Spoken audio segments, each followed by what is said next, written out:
명절을 잘 보내셨나요? 네. 여러분 뵈니까 잘 먹고 정말 잘 쉬신 것 같습니다. 연휴 동안 말씀 묵상도 더 열심히 하셨으리라 생각 기대를 해봅니다. 지난주에 고린도후서 말씀 묵상 끝나고 갈라디아서를 시작했습니다. 갈라디아서는 6장밖에 없어서 금방 끝이 납니다. 또 이어지는 계속되는 성경들도 다 짧은 성경들이 이어지기 때문에 하찮은 사이에 이렇게 지나갈 수 있습니다. 그래서 더 빠짐없이 꼼꼼하게 묵상하셔야 합니다. 세월은 지나가면 다시 돌아오지 않는 것처럼 묵상의 시간도 지나가면 또 언제 올지 모릅니다. 우리 삶에서 말씀 묵상을 우선순위에 두어야 하는 이유입니다. 오늘 우리가 갈라디아서 말씀의 첫 부분을 함께 읽었는데, 그래서 갈라디아서에 대해서 간단하게 말씀을 드리는 것이 좋을 것 같습니다. 갈라디아서는 성령의 감동하심으로 사도 바울이 갈라디아 성도들에게 쓴 서신 편지입니다. 이 편지를 언제 썼는가 하면 고린도 후서 말씀을 기록하고 나서 또 로마서 말씀을 기록하기 전에 그 사이에 이 말씀을 썼습니다. 기록 순서가 고린도 후서, 갈라디아서, 그리고 로마서 이렇게 이어집니다. 기록 연대는 주 55년 정도로 보고 있습니다. 마케도니아에서 고린도 후서 말씀을 기록한 뒤에 바울이 마케도니아에서 에베소로 돌아와서 머물고 있는 기간 중에 거의 마지막 시기쯤이 아닐까 싶습니다. 그래서 갈라디아서는 주 55년에 에베소에서 기록했다 기억하시면 됩니다. 갈라디아서는 그리스도인의 자유를 선포한 독립선언서라고 말합니다. 마그나 카르타 오브 크리스찬 리버티, 그리스도인의 자유 대헌장이라고 불리우는 성경입니다. 종교개혁자들이 이 말씀을 사랑했기 때문에 종교개혁의 모퉁이돌이라고 말하기도 하고, 또 작은 로마서라 일컬어지기도 합니다. 로마서처럼 복음의 핵심을 담고 있어서 작은 로마서라고 불리우고, 그리스도인의 자유 대헌장이라고 불리우는 말씀입니다. 이 말씀을 처음 받은, 이 편지를 처음 받은 갈라디아가 어디인가에 대해서는 학자들이 견해가 조금 갈립니다. 어떤 학자들은 바울이 첫 번째 전도여행을 했던 남갈라디아라고 전통적으로 많이 말을 합니다. 여러분 기억하실지 모르겠는데 더베, 루스트라, 이고니온, 그리고 안디옥, 비시디아 안디옥이죠. 이곳을 전통적으로 많은 사람들이 갈라디아라고 말을 합니다. 그런데 사도행전에서 바울의 1차 전도여행과 2차 전도여행을 이야기할 때 갈라디아에 대한 언급이 나오지 않습니다. 이곳이 아마 갈라디아였다면 자연스럽게 언급했을 텐데 그러지 않는 것을 보아서는 더 위쪽, 조금 더 위쪽 지방인 북갈라디아를 말하는 학자들도 있습니다. 고을 사람들이 살던 곳인데 주전 121년에 로마가 그것을 정복했습니다. 그래서 로마의 그 시민들이 이렇게 막 살고 있었던 그런 동네, 그런 지역입니다. 북갈라디아설이라고 학자들은 말하는데 어쨌든 정확하게 알 수 못하지만 우리 둘 중에 하나라고 생각하시면 될 것 같습니다. 갈라디아 성도들이 복음을 들었습니다. 예수님을 영접하고 성령의 은혜를 경험해 나갔습니다. 그런데 유대에서 온 어떤 사람들이 갈라디아 성도들에게 율법을 지켜야 된다라고 말을 했습니다. 할례도 받아야 하고 또 모든 절기도 지켜야 되고 또 음식도 계명에서 이야기한 것만 먹어야 한다라고 가르쳤습니다. 철저하게 유대인들처럼 살아야 한다라고 하는 것입니다. 그런데 갈라디아 성도들이 그들의 가르침에게 넘어가게 되어집니다. 예수님을 믿고 죄 용서를 받고 또 성령의 은사를 경험한 사람들이었는데 나중에는 율법을 지키려고 노력하는 사람들로 바뀌었다라고 하는 것입니다. 왜 이들이 이렇게 율법을 지켜야 된다고 생각하게 되었을까? 그리고 갈라디아서는 왜 그런 성도들에 대해서 따끔하게 이야기하고 있는 것일까요? 예수님의 사랑이라는 책에 보면 유기성 목사님이 한 가지 예화를 이야기하고 계십니다. 부산에서 있었던 일인데 믿음이 좋은 칭찬이 자자한 집사님의 집에 신방을 갔습니다. 함께 신방한 성도들이 이구동성으로 요즘 젊은이 중에 이렇게 믿음 좋은 분 없어요 라고 칭찬하는 그런 분이었습니다. 직접 그 가정의 신방에서 배우니까 들었던 대로 선한 인상에 예배하는 내내 겸손한 태도로 예배드리는 모습이 신실해 보였습니다. 예배가 끝이 나고 다가를 나누면서 기도 제목과 또 신앙생활을 이렇게 이야기하는 시간이 있었습니다. 집사님은 다니는 회사에서 그 상사가 한 명이 있는데 교회 다니는 사람을 아주 싫어한다고 했습니다. 그래서 집사님도 회사에서는 예수 믿지 않는 것처럼 행동한다라는 것입니다.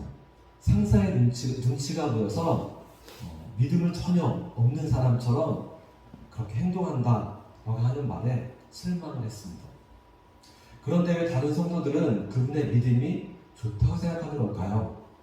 돌아오는 길에 동행한 분들에게 물었습니다. 그랬더니 그 집사님은 모든 예배에 빠진 적이 없어요. 11조 생활 철저하신 분이에요.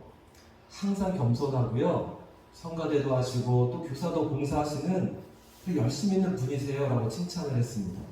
그 말을 들어보니까 그 집사님은 믿음이 좋은 것이 아니라 착하고 성실한 사람이다 라고 하는 것을 알게 됐습니다.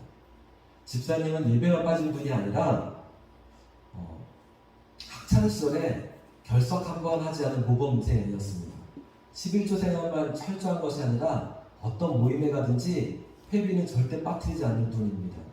교인들하고만 잘 지내는 분이 아니라 누구와 척지거나 크게 언성 높이며 싸우지 않는 그런 분입니다. 그러니까 천성적으로 착하고 겸손하고 그런 분인데 성도들은 그 성격을 믿음과 동일시했던 것입니다. 이 여호와에서처럼 우리들도 믿음에 대해서 이런 착각을 정말 많이 합니다. 믿음의 어떠함을 겉모습으로 평가하는 것입니다. 갈라디아 성도들이 그랬습니다. 하나님을 기쁘시게 하고 싶은 마음이 많았습니다. 그런데 내가 더 열심히 하면 하나님이 기뻐하실 것이다 라고 생각한 겁니다. 내가 더 노력해야지, 내가 더 착하게 살아야지, 내가 더 성실해야지 라고 생각했던 겁니다. 왜냐하면 사람들이 그런 태도를 칭찬하기 때문에 그렇습니다. 그래서 하나님도 그럴 것이다 라고 생각한 것입니다. 그런데 하나님은 우리에게 그와 같은 것을 요구하지 않으십니다. 믿음은 그런 것이 아닙니다. 이 세상은 치열하게 경쟁하면서 더 유능한 사람을 원합니다. 더 성실하고, 더 똑똑하고, 더 겸손하고, 더 열정 있는 사람을 좋은 사람이라고 말을 합니다. 외모도 번듯하게 가꿀 줄 알아서 운동으로 탄탄하게 몸을 다지고 또 철저한 다이어트로 몸매도 잘 가꾼 사람을 멋진 사람이다라고 말을 합니다. 그런데 우리가 하나님도 그럴 것이다 라고 생각하는 것입니다.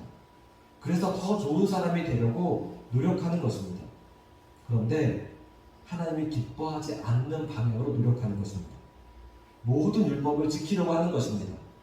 절기도 온전히 지키고 구약에서 말씀하고 있는 그 음식만 먹고 엄청난 고통을 참고 할례도 받으면 하나님이 기뻐하실 것이다 라고 생각했던 것입니다.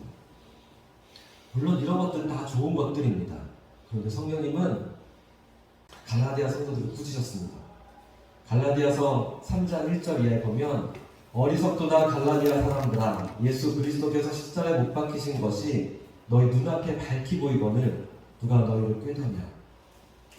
내가 너희에게서 다만 이것을 알려 하노니 너희가 성령을 받은 것이 율법의 행위로냐 혹은 듣고 믿음으로냐. 너희가 이같이 어리석으냐. 성령으로 시작하였다가 이제는 육체로 마치겠느냐. 갈라디아 성도들이 나쁜 의도를 가지고 율법을 지키려고 하는 것이 아닙니다. 하나님을 기쁘시게 하고 싶었습니다. 율법도 본질적으로 선한 것입니다. 그런데 왜 이들이 어리석다라고 하나님 말씀하시는 것일까요? 그것이 믿음이 아니었기 때문입니다. 앞서 이야기했던 집사님처럼 오해를 한 것입니다. 그렇다면 하나님이 원하시는 믿음이란 무엇일까요? 그것은 오로지 예수님의 십자가 안에서 하나님과 평화를 누리는 것입니다. 아무것도 더하지 않고 오직 순수한 믿음 안에서만 하나님의 은혜를 누릴 수가 있습니다. 제가 며칠 전에 기타를 정말 잘 치는 분에게 기타 이렇게 피크 잡는 법을 배웠습니다. 제가 기타를 잘 치지 못하지만 제가 피크를 잡은 지 30년이 훌쩍 넘습니다. 그런데 이분 정말 전문가입니다. 피크를 잡는 법을 다시 가르쳐 주는데 손가락의 힘을 최대한 빼라는 겁니다. 그래서 연주하다가 피크가 떨어져도 오히려 괜찮다고 이야기하는 겁니다. 그만큼 힘을 빼고 연주해야 아주 좋은 소리가 나고 또 오래 연주해도 팔에 무리가 전혀 가지 않기 때문에 피크를 잡을 때는 손가락의 힘을 완전히 빼라는 겁니다. 거기까지는 그래도 괜찮았습니다. 이번에는 피크 없이 손가락으로 줄을 이렇게 튕기는 아르페지오 주법도 가르쳐 주는데 역시나 줄을 튕길 때 손가락의 힘을 완전히 빼고 줄을 문지르듯이 튕기라는 겁니다. 그래서 오른손가락을 이렇게 크게 원이 그려지게 자연스럽게 된다는 겁니다. 힘을 빼면 된다는데 제가 아무리 해도 손가락에 힘이 빠지지가 않는 겁니다. 그분이 답답해하면서 그냥 맡기면 돼요. 맡기면 저절로 손가락이 싹 돌아와요 라고 말하는데 저는 아무리 힘을 빼는데 제가 줄을 의식하는 거죠. 그래서 손가락에 힘이 계속 미세하게 들어가니까 자연스럽게 움직이지 않는 겁니다. 결국은 그분이 손 줘보세요. 제 손을 붙잡더니 손 힘 빼세요. 손을 들어올리는데 제가 근데 제 손을 축 늘어지게 못 맡기고 있는 겁니다. 은연중에 계속 힘을 주고 있는 거죠. 내가 책임지려고 하는 마음이 있는 겁니다. 그때 깨달았습니다. 믿음이란 하나님께 힘을 완전히 빼는 것이구나. 하나님께 완전히 맡겨야 되는데 내가 하나님 앞에서 무언가 힘을 주고 있는 것은 아닌가. 오직 믿음으로 순수한 믿음이면 되는데 내가 긴장하면서 자꾸 무언가를 더 하려고 더 열심히 노력하려고 하고 더 기도하려고 하고 더 착하게 살려고 하고 혹은 내가 하지 못한 것들 내가 묵상을 빼먹었어 라고 말하면서 내 부족한 것들을 계속 인식하면서 하나님 앞에서 자꾸 힘을 빼지 못하는 겁니다. 그럼 하나님은 아무것도 하지 않아도 된다고 말씀하십니다. 하나님 앞에 나아갈 때 정말 완전히 힘을 빼고 우리를 무한히 사랑하신 아버지 앞에 그냥 들어오시라고 그분의 품 안에 오라고 안식하라고 그것이 평강이고 그것이 하나님 주의 은혜라고 말씀합니다. 그런데 많은 성도들이 하나님을 기쁘시게 하려고 몸부림치면서 신앙생활을 합니다. 자꾸 힘을 주는 겁니다. 더 노력하고 더 열심히 하고 더 착하게 살고 좋은 신앙인이 되려고 노력하는 겁니다. 그런데 하나님은 그렇게 하지 말라고 하십니다. 혈기라고 말하는 것은 내가 살아서 내가 무언가를 자꾸 하려고 하는 겁니다. 제가 예전에 초등학교 아이들과 함께 여름 수련회를 진행한 적이 있습니다. 아이들이 얼마나 개구진지 정말 에너제틱합니다. 애들이 함께 모여서 천방지축인 애들입니다. 그런데 이 아이들과 함께 물놀이를 잠깐 다녀왔습니다. 이 아이들이 녹초가 돼서 들어온 겁니다. 그리고 예배를 드리는데 혈기가 하나도 없는 겁니다. 이게 어린 양 같은 거구나. 이 아이들이 얼마나 똘망똘망한 눈망울로 말씀을 듣는지 모릅니다. 힘을 뺀다라고 하는 것은 그런 겁니다. 내가 혈기를 부린다라고 하는 것은 내가 살아서 내가 무언가 자꾸 하려고 하는 것입니다. 하나님 앞에 예배한다, 하나님 앞에 기도한다, 말씀을 묵상한다 라고 하는 것은 정말 완전히 힘을 빼고 하나님 앞에 머물러 있는 것. 그때 세미한 음성을 하나님께서 들려주시고 잔잔한 은혜를 깊은 영혼에게 말씀하십니다.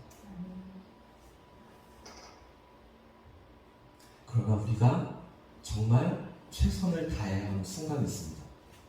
우리가 정말 힘을 써야 되는 때가 있습니다. 그때는 세상의 불의와 불법에 맞설 때입니다. 그때는 전투적이 되어야 합니다. 더 치열하게 싸워야 합니다. 더 노력하고 더 힘쓰고 더 애써야 합니다. 물론 이때도 성령의 도우심으로 그렇게 해야 합니다. 제가 언젠가 어떤 건물 지하실에 내려간 적이 있습니다. 지하실 벽에 무릎 높이에 네모난 구멍이 있었습니다. 구멍을 막고 있는 그 판을 이렇게 들어 올리자 그 구멍으로 이렇게 보이는 더 낮은 지하 공간이 보였습니다. 지하실보다 한층 더 낮은 지하 공간이 두세 평 되는 조그만 막힌 지하 공간이 보였습니다. 그리고 내려가는 그 공사장에서 쓰는 낡은 사다리가 이렇게 세워져 있는 겁니다. 그냥 시멘트 벽으로 막힌 공간이라 전등도 없습니다. 그런데 공사장 사다리가 있어서 그 아래가 저는 궁금했습니다. 저는 배고프면 참아도 궁금한 거 못 참습니다. 몸을 굽히고 그 네모난 입구로 들어가서 그 사다리를 조심스럽게 타고 내려갔습니다. 했더니 깜짝 놀랐습니다. 세상에나 그 공간 위에서 보이는 공간이 전부인 줄 알았더니 그 맞은편에 훨씬 넓은 공간이 있었던 겁니다. 와, 내려가서 보니까 이런 게 보이네? 와, 더 넓은 공간이 숨겨져 있었네? 위에서 볼 때는 삼면만 보였기 때문에 그 막힌 공간이 전부인 줄 알았는데 내려가서 보니까 그 맞은편으로 뻥 뚫린 공간이 있었던 겁니다. 그 건물을 관리하는 분이 있었습니다. 그분도 그 지하실에 그 구멍난 공간을 알고 있었습니다. 하지만 그 아래가 어떻게 생겼는지 그분은 모르는 것 같았습니다. 제가 그분에게 그 이야기를 했습니다. 제가요 거기 내려가봤다가 깜짝 놀랐어요. 그랬더니 왜 거기 뭐가 있는데? 이러는 겁니다. 글쎄 사다리를 타고 내려가 보면 깜짝 놀라기만 하니까요 내려가면 알게 될 거예요. 근데 왜 거기 뭐가 있는데? 그때 제가 장난기가 발동했습니다. 절대 그런 말을 하면 안 되는데 여러분 용서하고 들으세요. 절대 그런 말을 하면 안 되는데 제가 그분에게 그랬습니다. 거기 귀신 있어요. 그랬더니 그분이 기겁을 하는 겁니다. 그런 말 하지 마. 그러지 말고 내려가 보시라니까요. 한참 놀랄 거예요. 난 절대 안 내려가. 정말 그런 말 하지 마. 이러면서 그분이 놀라서 기겁을 하시는 겁니다. 우리가 사단, 마귀, 귀신 앞에서는 두려워하지 말아야 합니다. 그때는 힘을 쓸 때입니다. 그때는 겁을 내지 말아야 합니다. 강하고 담대해야 합니다. 그때는 용맹을 발할 때이고 절대로 뒤로 물러가거나 떨거나 움츠러들지 말아야 합니다. 하나님 앞에서는 힘을 빼는 겁니다. 그분의 완전한 평화를 누리며 은혜를 누리며 깊은 안식을 맛보는 겁니다. 하나님 우리를 무한히 사랑하십니다. 오직 십자가의 은혜로 내가 무엇을 더한 것이 아니라 오직 그 은혜로 우리가 구원받은 사람들입니다. 세상의 불의와 맞설 때는 물러가지 않는 겁니다. 전신갑주를 취하고 강하고 담대하게 어둠의 권세와 맞서는 것입니다. 하나님 우리에게 이길 힘을 주실 것입니다. 세상은 분투하고 노력하고 우리가 온 힘과 열정을 다해야 되는 장소입니다. 그러나 구원은 하나님의 값없는 은혜를 주시는 것이기 때문에 하나님 앞에 설 때는 오직 십자가의 은혜로 오직 그 은혜로 아무것도 하지 않아도 괜찮습니다. 하나님 주신 용서와 용납과 그 은혜를 누리는 것입니다. 같이 기도하시겠습니다.